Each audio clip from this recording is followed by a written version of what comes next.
Olá pessoal, aqui é o professor Emael e essa é a nossa terceira videoaula de Biologia do segundo bimestre.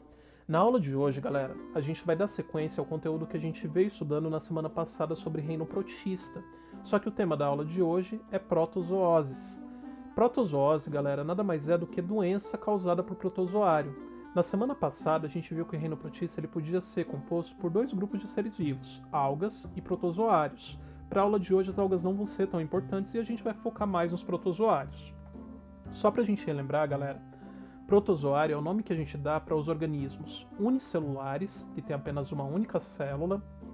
Todos eles são eucariontes, têm núcleo organizado e separando seu material genético do citoplasma, e todos os protozoários são heterótrofos, ou seja, todos eles dependem de fontes externas de nutrição para conseguirem se alimentar, sendo que no caso eles não produzem alimento dentro do próprio corpo. E na aula de hoje a gente vai focar principalmente nos heterótrofos de hábito parasita. E na aula anterior a gente também viu que protozoários eles podem ser classificados de acordo com a sua forma de locomoção.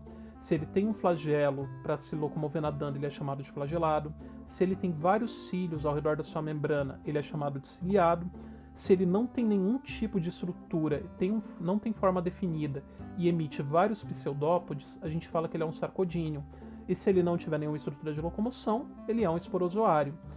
Hoje a gente vai ver, galera, que existe pelo menos alguma espécie de cada um desses grupos que pode se comportar como parasita e causar doença para os seres humanos. Na aula de hoje a gente vai estudar as 8 principais doenças causadas por protozoários, começando pela amebíase.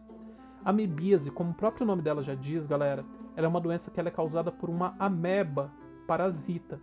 Essa ameba ela é chamada de entamoeba histolítica. E geralmente, galera, essa doença ela pode ser conhecida também como disenteria amebiana. Professor, como que eu pego a amebíase? A amebíase, galera, você contrai essa doença quando você se alimenta ou consome água contaminada por cistos desse parasita. No caso, o que é um cisto? Cisto é como se fosse um ovinho, uma forma de resistência produzido dentro da célula dessa ameba e ela pode acabar sendo liberada no meio da água quando essa célula morre. E se de repente uma pessoa se alimenta dela, ela vai acabar tendo aí de repente essa doença.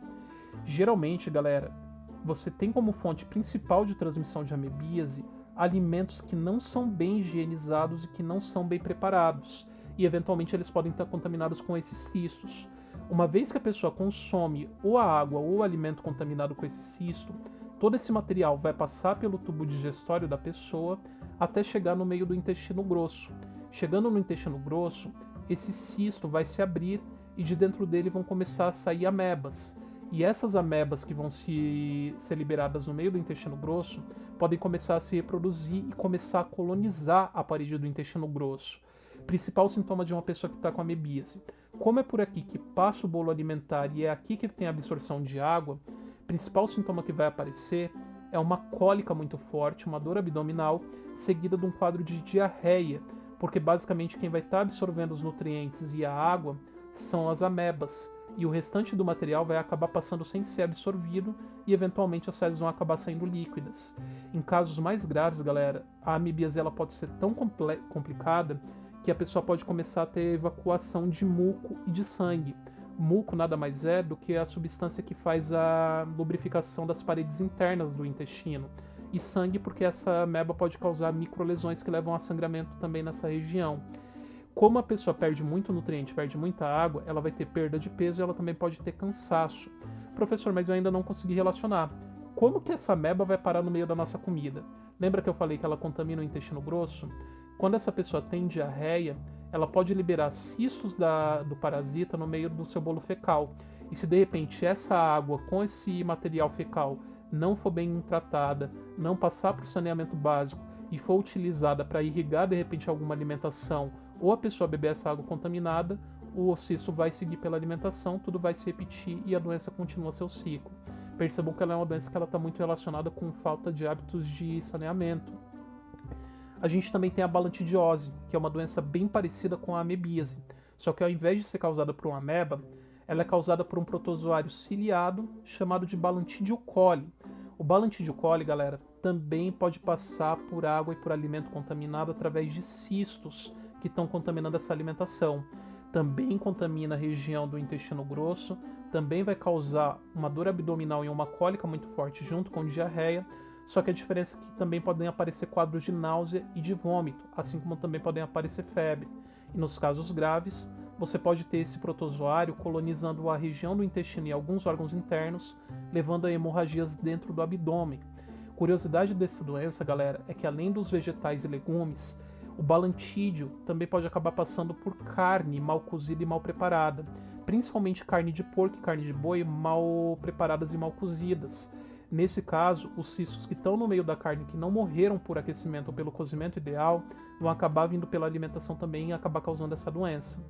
Terceira doença, também bastante parecida com essas que a gente viu, é a giardíase. Só que essa não é nem causada por sarcodínio nem por ciliado. Ela é causada por um protozoário flagelado. A giardíase, galera, ela é causada pelo protozoário Giardia lamblia. E ela também passa por água e por alimento contaminado. Só que diferente das outras duas, quando você consome o cisto desse protozoário, ele não vai atacar o intestino grosso. Ele vai atacar o intestino delgado, que é esse conjunto de tubos que genericamente as pessoas chamam de tripas. Sintoma, galera. Também vai aparecer cólica, também tem inflamação da parede do intestino com quadro de diarreia, só que a diferença é que a giardia ela pode fazer um fenômeno de fermentação bastante acelerado. Então podem aparecer bastante formação de gases, com flatulência, e as fezes inclusive ficam com um odor muito, muito forte e muito mais desagradável do que naturalmente as fezes já têm. E como elas absorvem também os nutrientes do bolo alimentar, a pessoa também vai ter perda de peso muito acentuada. Importante destacar, galera, que além do preparo e da higienização dos alimentos, também é importante destacar que essas três doenças, tanto a giardíase quanto a balantidiose e a amebíase, podem ser evitadas também, podem ser prevenidas com hábitos de higiene pessoal, como por exemplo lavar as mãos antes de se alimentar e lavar bem os utensílios domésticos que você vai utilizar para se alimentar, como colher, garfo, faca e prato. Bom, agora a gente vai seguir para as doenças um pouco mais complexas. E a gente começa com essa chamada de leishmaniose. Leishmaniose, galera, ela é uma doença causada por um protozoário flagelado chamado de leishmania. E podem ter várias espécies dessa leishmania dependendo da região do planeta da qual a gente está falando.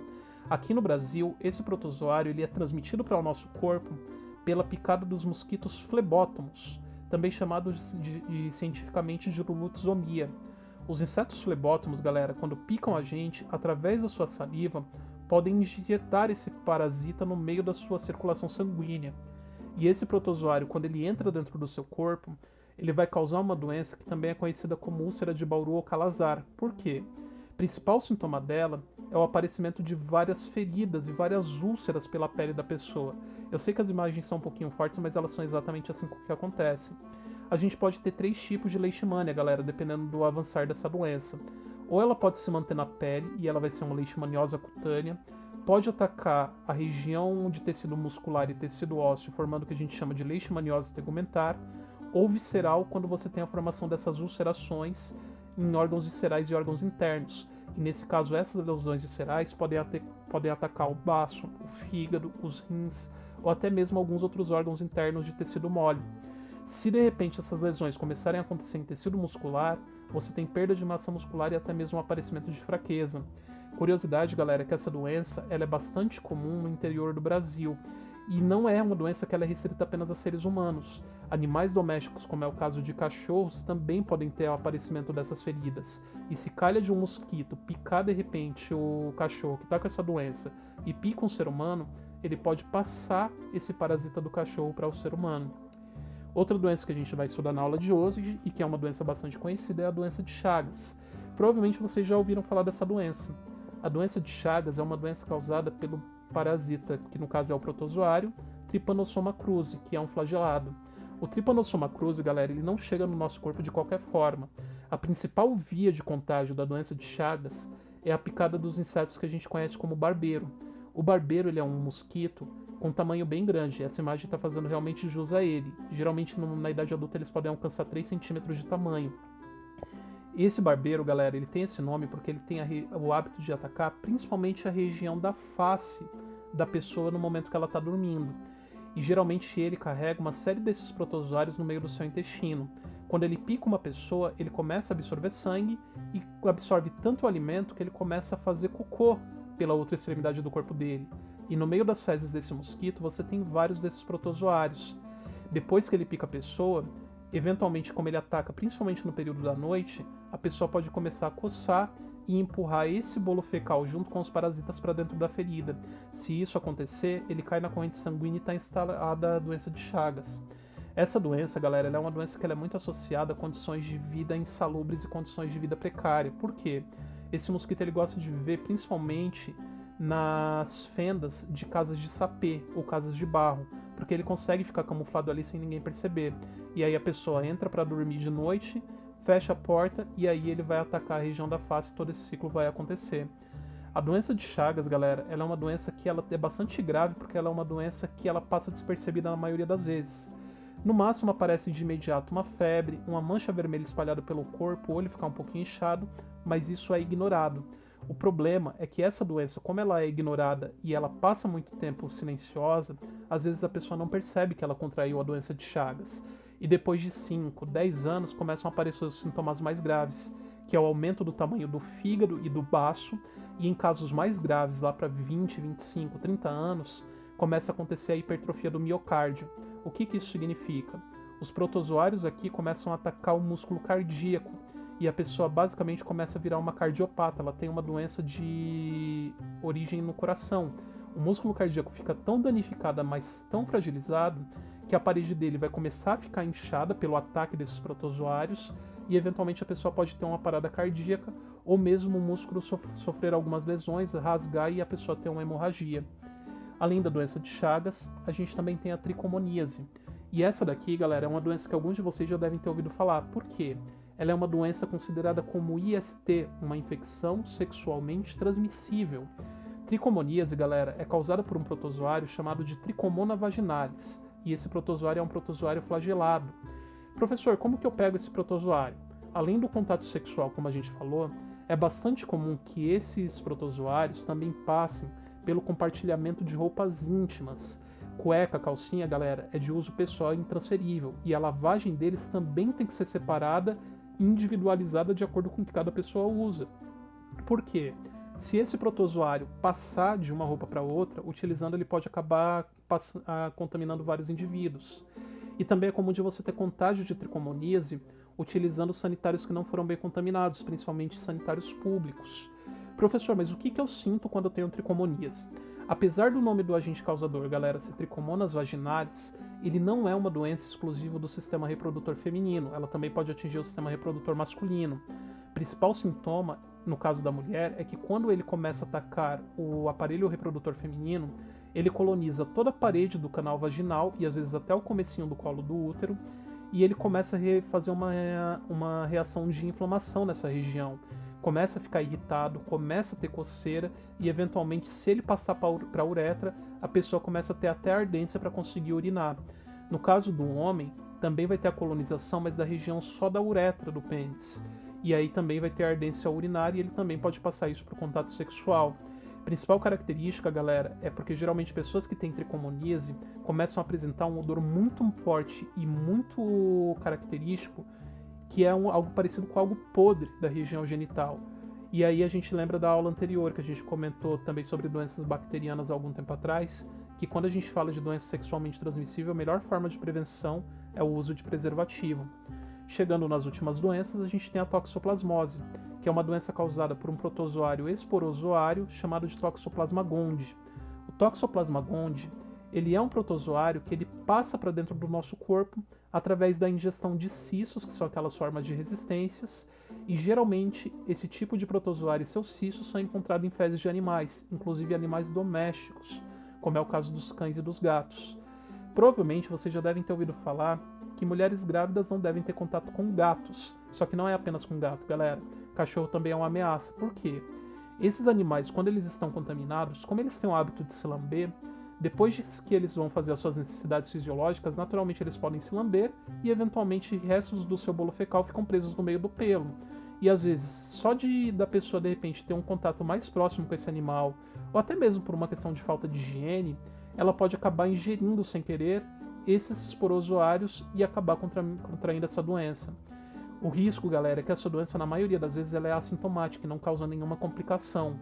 No máximo, às vezes aparece um quadro de febre ou aparecimento de inchaço dos gânglios linfáticos, como aquelas bolinhas embaixo do pescoço. Só que nesses casos ela rapidamente vai ser curada e a pessoa vai conseguir se restabelecer.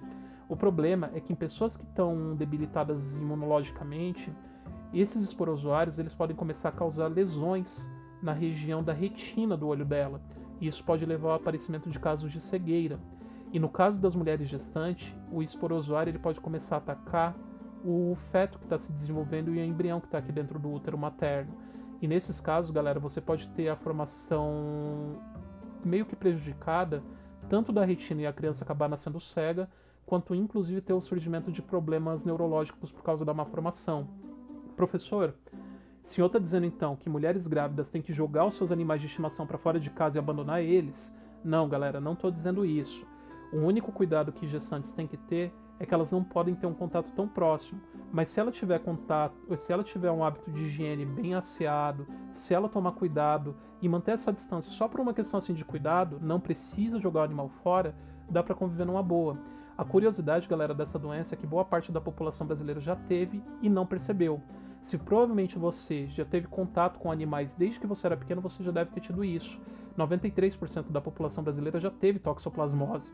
Eu mesmo já fui diagnosticado com toxoplasmose. Desde criança eu sempre tive animais. E quando eu era pequeno eu apareci com os carocinhos aqui do pescoço meio inchados. Minha mãe me levou para fazer um exame sorológico, diagnosticou que eu tive toxoplasmose e nunca tive problema até hoje por causa disso. Professor, tem problema uma mulher que já teve toxoplasmose pegar ela no meio da gestação?